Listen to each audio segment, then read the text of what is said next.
What is up with it? Today we have Equinby on blue Doflamingo versus Jonathan Chao on Enel. At the time of this recording, I didn't realize that this was Jonathan Chao. If you don't know who Jonathan Chao is, this is his limitless. He has a couple tops with Enel, mini with Whitebeard. Fun fact, the very first deck profile I ever watched for One Piece was actually his top 8 um, during Sakazuki format, like the very end of Sakazuki format, I believe, on Whitebeard. I started in '07 and I was interested in Whitebeard, and that was just the first profile I ever watched. So shout outs to Jonathan Chao. Absolutely phenomenal player. I'm a huge fan. Um, Won the rock paper scissors and chose to go first. Pretty interesting. I feel like it's pretty standard to go second in this matchup. Also, Houndblaze spotted. Goat card. We love Houndblaze card. Is so sick. Pretty interesting that he chose to go first, but I'm sure that he knows better than almost anyone. So I'm going to go out on a limb and say if he chose first, it was probably the right way to go. Thinking about here if we want to go Perona or Boa. The Boa will get to be standing, which is nice, but we also have to imagine a huge percentage of the time it's going to get popped by Gadatsu. Yep, which it does. But we're also pretty okay with him playing Gadatsu because we got to play Teach on 1, or on 2 rather. We're just going to get to bounce it with Jozu. Gonna go ahead and play this Lucy card. I've seen this pop up a little bit more in Enel lists recently. Also realizing I'm not full screen. My apologies. Um,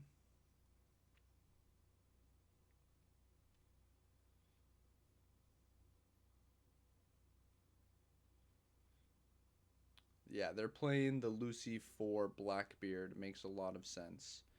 Going to go ahead and play Gecko Moira. Play the Boa, get 2 standing characters. He shouldn't be able to KO both. And the nice thing is, we found this Jinbei for next turn that we'll be able to play off the top.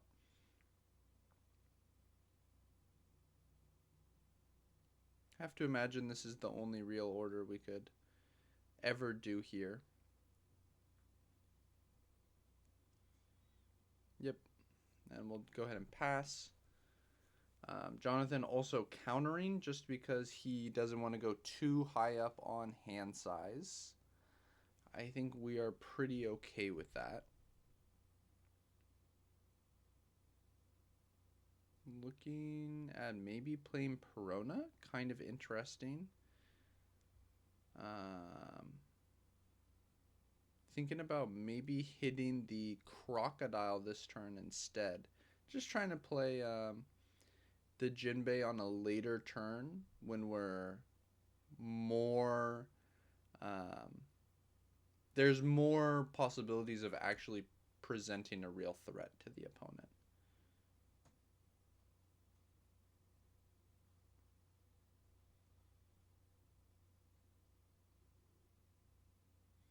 Gonna go ahead and go 7.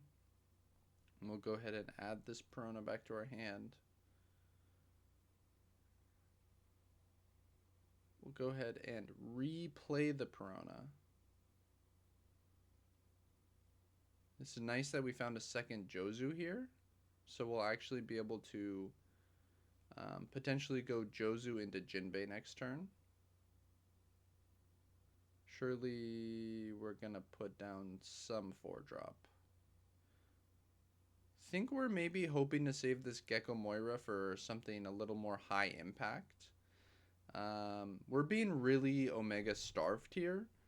So we know that we're going to want to be able to add back things that actually matter, right? Not just a random 2K. Like a 2K isn't going to do too much to help. Um, we have to imagine we're going to lose pretty much all of our board here this turn. It doesn't matter if we were able to counter this, even if we had grabbed back a 2K. Because it was just going to get swung into the Yamato anyways. Healing the Kuzan into the Perona is for sure interesting. It's not what I would have expected to happen. What the hell, Hound? Yeah, the one of the best parts about Houndblaze is no one ever expects it. So honestly, if you queue up into a tournament with Houndblaze, you're gonna catch a lot of opponents off guard, and they will play into it.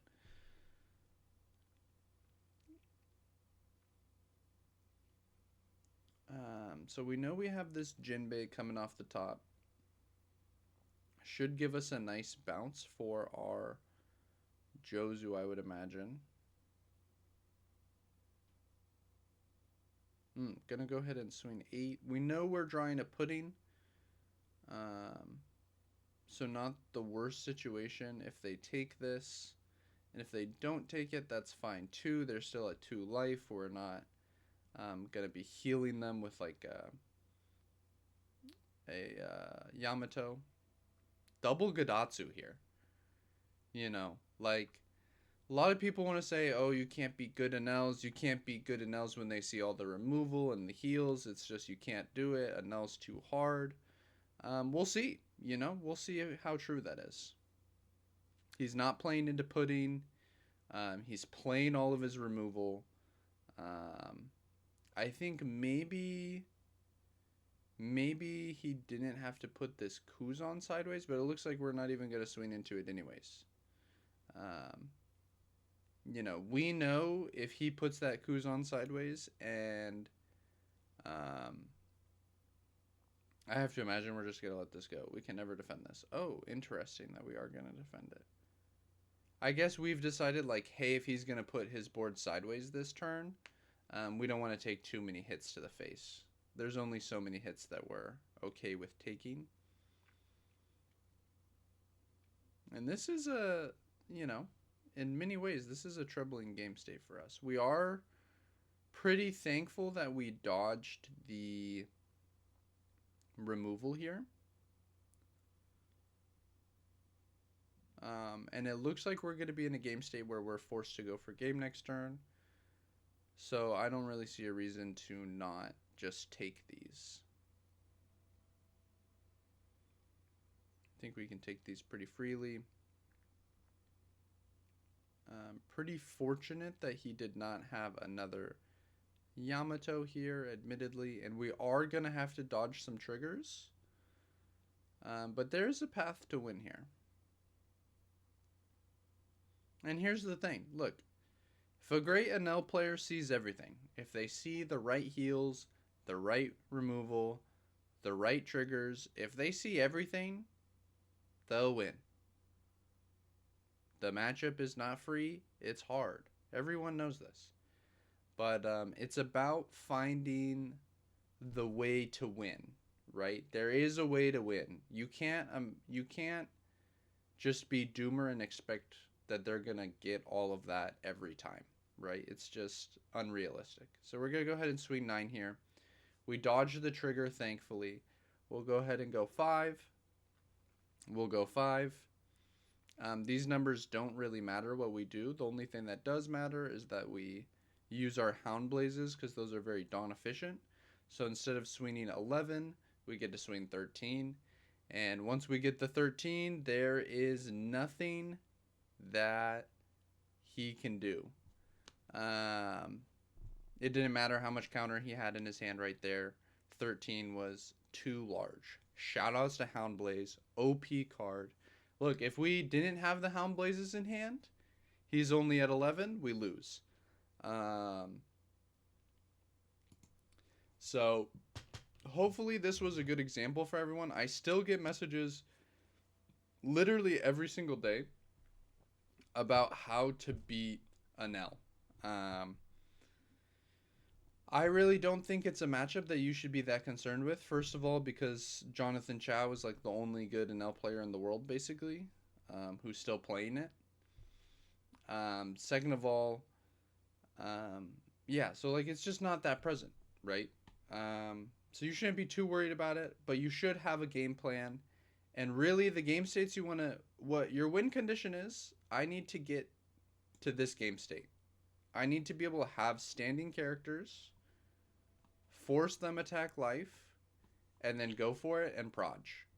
That's You need to find a way to get to this game state. And you can see we slowly got there, right? How long did we wait to play this gecko? Um, I guess actually the gecko didn't grab back the Jinbei. What did the gecko even grab back? I don't even remember. But you saw we were sifting through our deck. Jozu helps a lot. Houndblaze OP. Um, just being smart. Just being smart. He starved us the entire time, right? He starved us. He Omega starved us. We were at 6 life. And we found a way. So thank you all so much for watching. I hope you have a great rest of your day. Shout out to Jonathan. Chao.